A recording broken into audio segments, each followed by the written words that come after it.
አሜሪካ የኢራን ወደቦችን ለመዝጋት ማቀዷን ተከትሎ የዓለም የነዳጅ ዋጋ ጭማሪ አሳየ። መረጃውን እናካፍላችኋለን። የአሜሪካ ጦር ከዛሬ ሰኞ ጀምሮ የኢራን ወደቦችን እንደሚዘጋ ሲገለጽ፣ ትራምፕ ቴህራን ወደ ድርድሩ ባትመለስ ግድ እንደማይሰጣቸውም ተናግረዋል። መረጃውን እናካፍላችኋለን። ኢትዮጵያ በአፍሪካ ነጻ የንግድ ቀጠና ስምምነት ማዕቀፍ ከ9.5 ሚሊዮን ዶላር በላይ ገቢ ማግኘቷ ተገለጸ። የቮይስ ኦፍ ኢትዮጵያን ቤተሰቦች ሰብስክራይብ ማድረጋችሁን እያስታወስናችሁ ወደ ያዝንላችሁ ዝርዝር ዘገባዎች እናልፋለን።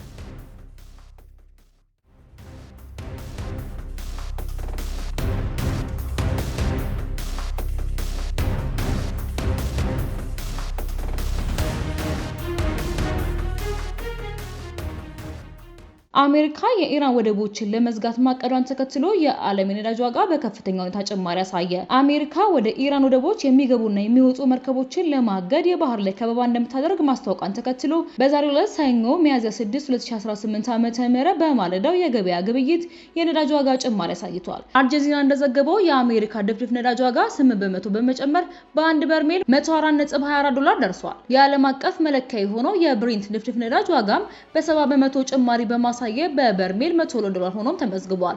ዓለም አቀፉ ግዙፍ የኤነርጂ ገበያ ተንታኝ ኦኒክሰን ዋቢ በማድረግ ብሉምበርግ እንደዘገበው ደግሞ አሜሪካ የባህር ላይ ከበባውን የምትቀጥል ከሆነ ዓለም አቀፍ የነዳጅ ዋጋ እስከ $150 ሊያሻቅብ ይችላልም ተብሏል።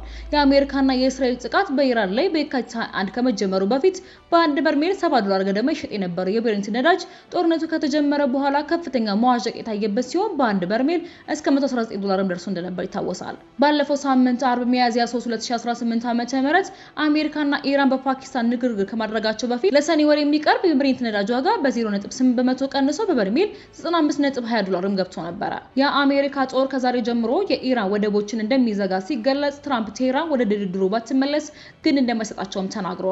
በምክትል ፕሬዝዳንት ጄዲ ቫንስ የተመራው የዲፕሎማት ቡድን ጦርነቱን ለማስቆም የሚያስችል ስምምነት ለማድረግ ሞክሮ ከከሸፈ በኋላ ፕሬዝዳንት ዶናልድ ትራምፕ የሚቀጥሉ እርምጃቸውን ወስነዋል። ይህ ውሳኔያቸውም እሁድ ዕለት ትሩዝ ሶሻል በተባለ ማህበራዊ ትስስራቸው በተከታታይነት በለጠፏቸው ጽሁፎች ይፋ አድርገዋል። ትራምፕ አሜሪካ በሆርሙዝ ወሽመጥ ላይ በሚደረግ የመርከብ እንቅስቃሴ ታግዳለች ሲሉም ጽፈዋል። ህገወጥ ቀረጥ የከፈለ ሁሉ የባህር ደህንነት ያለው ጉዞ አያደርግም ብለዋል።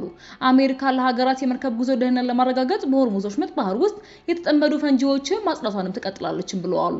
የአሜሪካ ጦር ለዚህ መዘጋጀቱን የጠቆሙት ትራምፕ በተገቢው ወቅት ኢራን ላይ ጥቃታቸውን ለመቀጠል ዝግጁ መሆናቸውንም ገልጸዋል።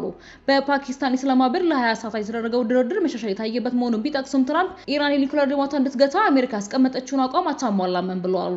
የትራምፕ ልጥፎች ምንም እንኳን ባለፈው ሳምንት የኢራንን ስልጣኔ ከምድረ ገጽ አጠፋለሁ እንደሚለው አውዳሚ ባይሆኑም እርምጃዎቹ በርካታ አዲስ ስጋቶችን ያዘሉ ናቸውም ለአሜሪካም ስጋት ነው ብለዋል። የባህር ፈንጂዎችን ማጽዳት የአሜሪካ መርከቦች በኢራን እንዲጠበቁ የበለጠ ተጋላጭ አያደርጋቸውም። አሜሪካ የኢራንን የመተላለፊያ ክፍያ ማን እንደሚከፍል በምን ልታውቅ ትችላለች? የመርከብ እግድ ይጣሱ የውጭ ሀገር ሰንደቅ ዓላማን የሚያውለበልቡ መርከቦች ላይ ኃይል ትጠቀም ትችላለች። እንደ ቻይና ያሉ በኢራን ነዳጅ ላይ ጥገኛ የሆኑ ሀገሮች ምን ምላሽ ይሰጣሉ? የኢራንን ዋነኛ የገቢ ምንጭን ለማድረቅ የተወሰደው እርምጃም የነዳጅ ዋጋን ከዚህም በላይ ያንሯል የሚሉ መሰረታዊ ጥያቄዎች ግን ምላሽ አላገኙም። አሜሪካ በኢራን መካከል የተደረገው ድርድር ያለ ስምምነት መጠናቀቁን ተከትሎ ዶናልድ ትራምፕ የኢራን ወደቦች እንደሚዘጉ ከዛቱ በኋላ የነዳጅ ዋጋ በበርሜል $100 በላይ አሻቅቧል። የዓለም ነዳጅ ዋጋን የሚተምነው የብሬንት ድፍድፍ ነዳጅ ዘይት በ7.3% ጭማሪ በማሳየት $100 ሲሸጥ ሰንብቷል። በሳምንቱ መጨረሻ የተደረገው ስምምነት አለመሳካቱ የዓለም የኃይል ቀውስ የተባባሰ ሊሄድ ይችላል የሚል ስጋትንም አስነስቷል። ባለፈው ረቡዕ ዋሽንግተንና ቴህራን የሆርሙዝ የባህር ወሽመጥን የንግድ መተላለፊያ ለመክፈት የሁለት ሳምንት የተኩስ አቁም ስምምነት ላይ ከደረሱ በኋላ ነዳጅ $100 በጣም ወርዶ ነበር።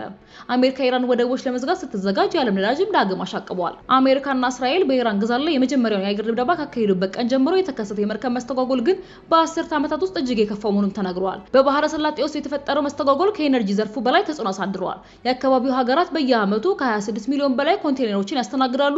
ከፍተኛ መጠን ያለውን ማዳበሪያ በዚህ መንገድ ያልፋል። በወሽመጡ ለረጅም ጊዜ የሚቆይ ጉዞ መስተጓጎል ከተፈጠረ በዓለም አቀፍ የምግብ ምርቶች ላይ ቀጥተኛ ተጽዕኖ ይኖረዋል። ለዓለም የባህር ላይ እንቅስቃሴ ወሳኝ የሚሆኑት መስተላለፊያዎች የትኞቹ ናቸው የሚለውም እስካሁን ድረስ ግልጽ አይደለም። ትራምፕ እሁድ ዕለት የባህር ኃይላቸው የሆርሙዝ ወሽመጥ እንዲዘጋ ትዕዛዝ ሰጥተዋል። ዋይት ሀውስ ለቢቢሲ ለጋዜጣዊ ዘገባ ያቀረበው ጥያቄ ሁሉም አማራጮች ጠረጴዛ ላይ ናቸው ሲልም ምላሽ ሰጥቷል። የዋይት ሀውስ ቃል አቀባይ ኦሊቪያ ዌልስ ፕሬዝዳንቱ የሆርሙዝ ወሽመጥ እንዲዘጋ ባህር ኃይሉን አዘዋሉ፣ የኢራንን ዝርፊያ ያበቃልና ሁሉም ተጨማሪ አማራጮች በጠረጴዛ ላይ ተቀምጠዋል። ለዋይት ስትሪት ጆርናል ፕሬዝዳንቱ ቀጥሎ የሚያደርጉትን መረጃ የሰጠ ማንኛውም ሰው በግልጽ ግምቱን ነው ያስቀመጠውን ብለዋል። የኢራን የውጭ ጉዳይ ሚኒስትር አባስ አርጋቺ በበኩላቸው በበኩላቸው ቴህራን በቀና ልብ በድርድሩ መሳተፏን ሲናገሩ የኢራን ፓርላማ አፈ ጉባኤ መሐመድ ጋርባሊፍ ጋር ደግሞ ኢራን ለማስፈራሪያዎች አትንበረከከም ብለዋል። የኢራን አብዮታዊ ዘብ ወደ በሽመጥ የሚጠጉ መርከቦች የተኩስ አቁሙን እንደጣሱ ይቆጠራሉ ሲል አስጠንቅቋል። የቮይስ ኦፍ ኢትዮጵያን ቤተሰቦች ዳግም ሰብስክራይብ ማድረጋችሁን እያስታወስናቸው ወደ መጨረሻ ዘገባችን እናልፋለን። ኢትዮጵያ በአፍሪካ ነጻ የንግድ ቀጠናና ስምምነት ማዕቀፍ ከ9.5 ሚሊዮን ዶላር በላይ ገቢ ማግኘቷ ተገለጸ። ሪፖርተር ከንግድና ቀጠናዊ ትስስር መረጃ ያገኘው ንግድ ልውውጥ አፈጻጸም መረጃ እንደሚያሳየው ኢትዮጵያ ከጥቅምት ወር ጀምሮ በአፍሪካ አህጉራዊ ነጻ ንግድ ገበያ ስምምነት ማዕቀፍ ውስጥ ንግድ እያካሄደች ትገኛለች። በዚህ ንግድ ስርዓት ኢትዮጵያ ወደ ደቡብ አፍሪካ፣ ኬንያ፣ ሩዋንዳ፣ ታንዛኒያ፣ ጋና፣ አልጄሪያ፣ ናይጄሪያ ምርቶች ስትልክ በአንጻሩ ከኬንያ፣ ከናይጄሪያ፣ ከሩዋንዳ፣ ከግብጽና ከታንዛኒያ የተለያዩ ምርቶችን ማስገባቷ ተመላክቷል። በዋነኛነት የቅባት እህል፣ ጥራጥሬ፣ ዱቄትና በሌሎች ዘርፎች ወደ ውጭ ምርቶችን በመላክ በርካታ ነጋዴዎች በንግድ ስርዓት ውስጥ እየተሳተፉ ነው ተብሏል። ኢትዮጵያ የንግድ ህጎቿን ከአፍሪካ አህጉራዊ ነጻ የንግድ ቀጠናና ማዕቀፍ ድንጋጌዎች ጋር እንዲጣጣሙ ማድረጓ የዓለም ንግድ ድርጅት አባልነት በሚጠይቃቸው ዓለም አቀፍ የንግድ ህጎችን፣ ደንቦችን አተገባበር ላይ ትልቅ ልምድና ዝግጁነት እንድታገኝ ማሳሉ ተናግረዋል። ኢትዮጵያ የአፍሪካ የነጻ ንግድ ስምምነት መስከረም 29 ቀን በይፋ መጀመሯንና የመጀመሪያውን ጭነት ወደ ኬንያ መላኳ የንግድና ቀጠናዊ ትስስር መግለጹ ይታወሳል። በዚህ የንግድ ሂደቱ ተግባራዊ ለማድረግ በንግድና ቀጠናዊ ትስስር ሚኒስቴር የሚመራ ኮሚቴ እንዳለና የገንዘብ ሚኒስቴር፣ የገቢዎች ሚኒስቴር፣ የጉምሩክ ኮሚሽን፣ ብሔራዊ ባንክ፣ የኢትዮጵያ ኢንቨስትመንት ኮሚሽን፣ የውጭ ጉዳይ ሚኒስቴር፣ የትራንስፖርትና ሎጂስቲክስ ሚኒስቴር፣ የኢንዱስትሪ ሚኒስቴር እንዲሁም የግል ዘርፉ በመወከል የኢትዮጵያ ንግድና ዘርፍ ማህበራት ምክር ቤት አባል መሆናቸውን የሚኒስቴሩ መረጃ ያሳያል። ኮሚቴው ተግባሩን ለማስጀመር ብቻ ሳይሆን ከምርት ስራ ጋር በተያያዘ ሊፈጠሩ የሚችሉ ችግሮችን እንዲሁም ሌሎች ቅሬታዎችን እንደሚከታተልና እንደሚፈታ መነገሩ አይዘነጋም። በአፍሪካ ነጻ የንግድ ቀጠና 55 ሀገሮች መኖራቸውና ከ1.4 ቢሊዮን በላይ ህዝብና ከ3.4 ትሪሊዮን ዶላር በላይ ጥቅል የሀገር ውስጥ ምርት ወይንም ጂዲፒ ለላኪዎችና ለአምራቾች ከፍተኛ ድል ይዘው መምጣቱን ሚኒስቴሩ አስታውቆም ነበር። የቮይስ ኦፍ ኢትዮጵያን ቤተሰቦች ዳግም ሰብስክራይብ ማድረጋችሁን እያስታወስናቸው በሌሎች አዳዲስና ወቅታዊ መረጃ እስክንገናኝ በደህና ቆዩ።